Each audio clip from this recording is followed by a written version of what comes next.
O Inter que só volta a treinar a partir da quinta-feira no CT Parque Gigante, atividade que onde o técnico Eduardo Cudê vai trazer, pelo menos, né, vai dar, entre aspas, esses dias de folga para o Internacional, mas o Inter que, no dia de hoje, dentro dos bastidores do Internacional, acompanhou que poderia ser realmente algo que pautaria as eleições do Inter. O possível título do Campeonato Brasileiro para o Grêmio e com a vitória do Corinthians hoje por 1-0 minimizou essa possibilidade.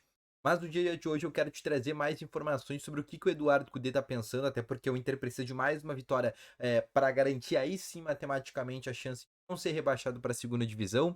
E além disso, o Inter precisa nesses últimos 4 jogos vencer pelo menos 2 deles para conseguir uma vaga, por exemplo, na Sul-Americana na próxima temporada. Eu também quero te falar sobre a situação sobre esse bastidor no qual o Cudê vai tentar nesse momento mexer algumas situações. E também quero te falar de um nome, na verdade, 2 nomes para 2024, onde um deles o Inter vai tentar para 2024, pelo menos por parte da gestão atual da Alessandro Barcelos, mas eu também quero te trazer isso ao longo do vídeo hoje. Então, só antes, roda a vinheta.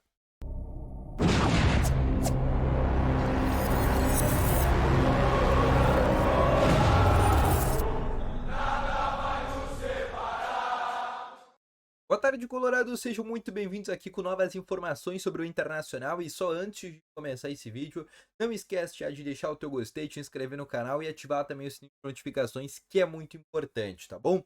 Começando aqui o vídeo, acho que o principal assunto e tem que ser pautado isso no dia de hoje foi sobre essa partida entre Grêmio e Corinthians, onde que se o Grêmio tivesse vencido, assumiria a liderança do Campeonato Brasileiro e aí muito possivelmente seria campeão brasileiro no fim da temporada. Porém, não contava com a astúcia de Mano Menezes e, obviamente, o Corinthians. Num jogo muito parecido entre Inter e Corinthians lá em 2020, pelo menos me lembrou, diversos lances me lembraram aquele jogo com o Cássio fechando o gol. A diferença é que agora até teve uma mudança no gol, né? Que foi a entrada do ex-goleiro do Inter, Carlos Miguel. Mas num Corinthians que se retrancou durante todo o jogo, assim como tinha sido lá em 2020. Só que a diferença é que naquele momento o Inter não tinha tido um jogador a menos. Mas o Corinthians que não só conseguiu segurar o empate, mas também conseguiu vencer num gol chorado de Romero na única oportunidade que o Corinthians teve. O Corinthians que foi a 44 pontos, passou o Internacional, isso pensando em uma vaga para a Sul-Americana complica muito. A gente sabe que o Inter precisa matematicamente mesmo só de mais 3 pontos para não ser rebaixado para a segunda divisão. Óbvio que até mesmo com os próprios 43 pontos que o Inter tem, se o Inter perder as últimas 4 rodadas do Campeonato Brasileiro, e obviamente vai precisar depender, por exemplo, o Cruzeiro tem 6 jogos, desses 6 jogos o Cruzeiro vai precisar vencer 2 para empatar em pontos com o Inter, mas ainda perderia nos critérios, ou seja, o Cruzeiro vai vencer 3 jogos ou empatar um desses 6, além das 2 vitórias para passar o Inter. Então, e com a crise que o Cruzeiro tá, onde não ganhou, por exemplo, nem do Curitiba, fora de casa, inclusive perdeu pro Curitiba também, diga-se de passagem, mas não tinha, por exemplo, um jogador a menos. Então, nesse momento, o Cruzeiro vive uma crise, está até pensando em demissão do treinador, tá uma crise federal por lá. Não vencem já muitos jogos, não vencem, por exemplo, antes do Inter vencer eles por 2-1 lá no Mineirão. Então, tá numa crise federal, acho que o Inter nem vai daqui a pouco precisar, por exemplo, mais pontuar no campeonato, mas pensando no Sul-Americano, o Inter ainda vai precisar pontuar. Mas essa vitória do Corinthians foi importantíssima porque ela, querendo ou não, pauta as eleições. Porque se o Grêmio for campeão brasileiro, obviamente isso vai pesar contra o Alessandro Barcelos. Se o Grêmio não for campeão brasileiro, isso vai pesar a favor do Alessandro Barcelos. Querendo ou não, isso vai acontecer, né? Óbvio que o Grêmio ainda pode ser campeão, faltam 4 rodadas ainda pro Grêmio. Para outros times que estão ali no G4, G6, faltam 5 rodadas ainda.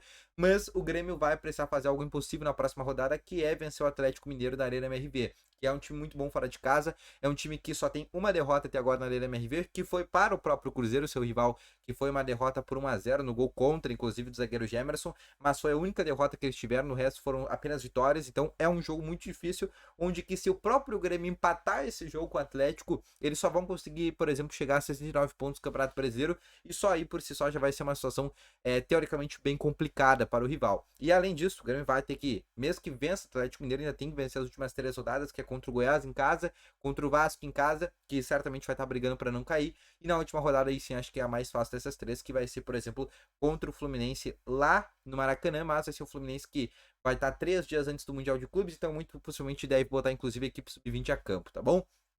Mas eu quero te falar aqui sobre alguns bastidores, tá?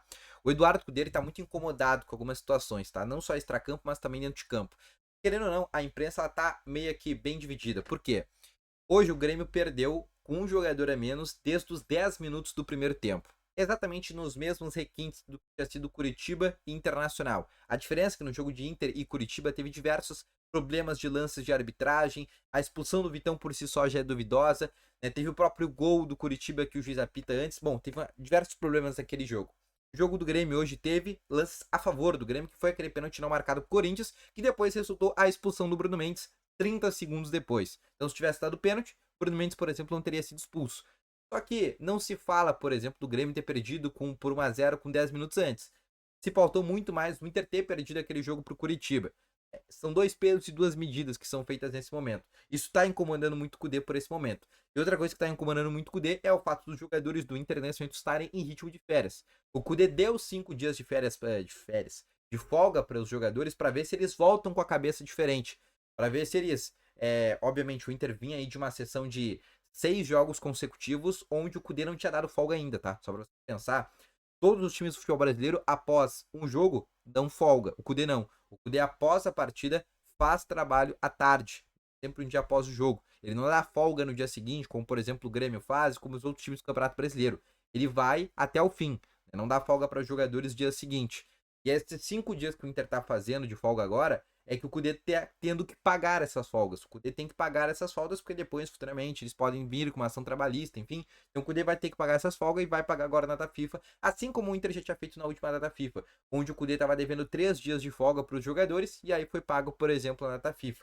Então, além desses 5 dias servirem para ver se o Inter e os jogadores esfriam a cabeça para quando voltar, porque o Inter não vai precisar entregar o jogo pro Bragantino, pelo menos não é a tendência que o Inter precisa entregar o jogo pro Bragantino, o Inter vai poder vencer no estádio Beira-Rio, não vai mudar em nada isso a situação, por exemplo, do rival ser campeão brasileiro, daqui a pouco possa mudar para G4, G6, mas isso pouco importa pro Inter.